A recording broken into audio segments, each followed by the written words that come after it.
Sumalam anna hadhil aqobah. Terus anjeun kudu apal bahwa aqobah ieu nya tanjakan nazalamanya ieu nyaeta aqobah ilmi. Eta teh aqobah anu aku kaudun anu sulitnya. Sulit dilaluina hese atunya.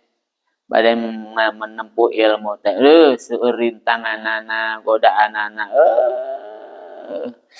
geus ti siti gigir rintanganana terus saya orang manyangeureuh we sakumaha sulitna oge memang aku batu kang udun nya hiji rintangan anu memang sulit tapi walakin bihayunalul matlubu tapi dengan aqobah ilmu bakal bisa diraih naon nu dipilari jeung dimaksud.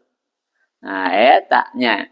Naon nu dipilarian, naon nu dimaksud ku urang, nya bisa hasil lah dengan ilmu mah. Tuh gitu.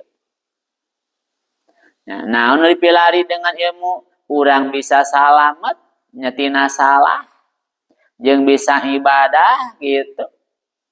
Nya, eta dimaksudna salamet tina salah. Oge bisa ibadah.